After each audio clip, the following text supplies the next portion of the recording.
एक बड़ी प्रेरणादायक और मीठी कहानी बौद्ध शास्त्रों में दी गई है।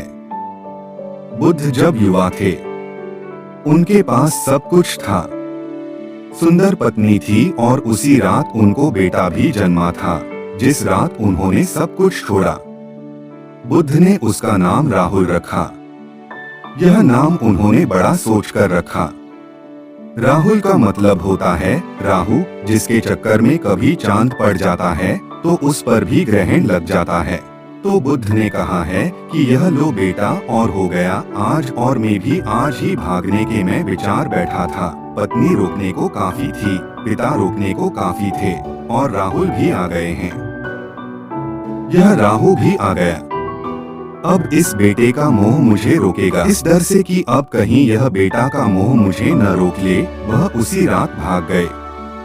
जब महल से निकले, रथ पर सवार हुए, तो कहते हैं देवताओं ने रास्तों पर फूल बिछा दिए, कमल के फूल बिछा दिए कि घोड़ों के पैरों की आवाज न हो, कहीं राजमहल में कोई जग न जाए। दरवाजे ऐसे थे नगर के में खुलते थे तो उनकी मीलों तक आवाज होती थी। तो देवताओं ने दरवाजे ऐसे खोले कि जरा भी आवाज न हो। सारे पहरेदार गहन निद्रा में सुला दिए। ये देवता इतनी फिक्र क्यों कर रहे हैं? यह कहानी बड़ी मीठी है, प्रतीकात्मक है।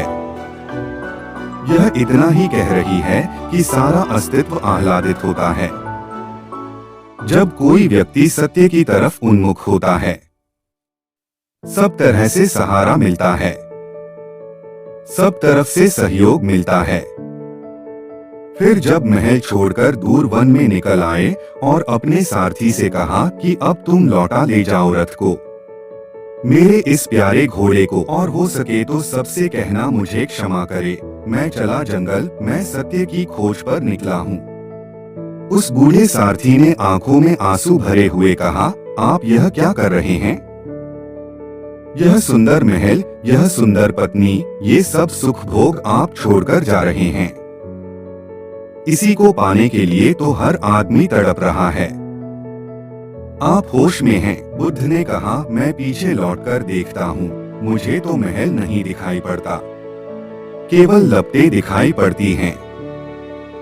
और जितनी जल्दी मैं खोज लूं कि जीवन का सत्य क्या है, उतना ही अच्छा। इसके पहले कि यह जीवन मौत में परिणत हो जाए, मैं खोज लेना चाहता हूँ।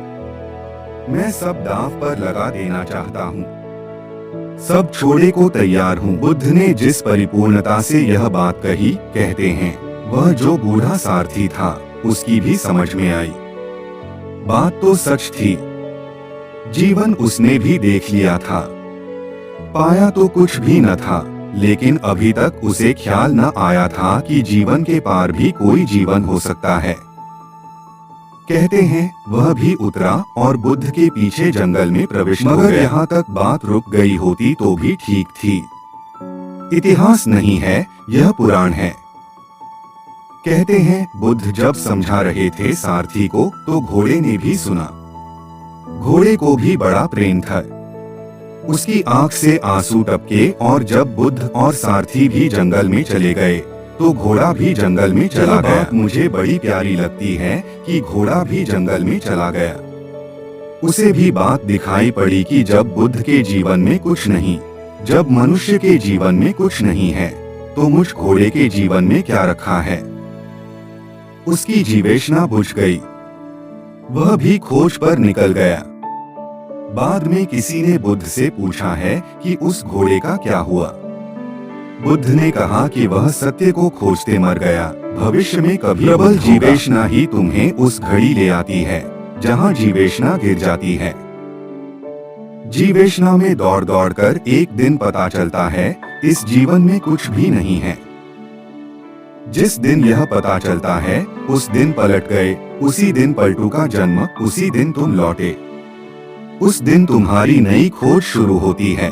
फिर तुम धन नहीं खोजते, ध्यान खोजते हो, संसार नहीं खोजते, संन्यास खोजते हो, बंधन नहीं खोजते, मोक्ष खोजते हो, वासना नहीं खोजते, प्रार्थना खोजते हो। जब ऐसी खोज शुरू हो जाती है तो ही समर्पण होता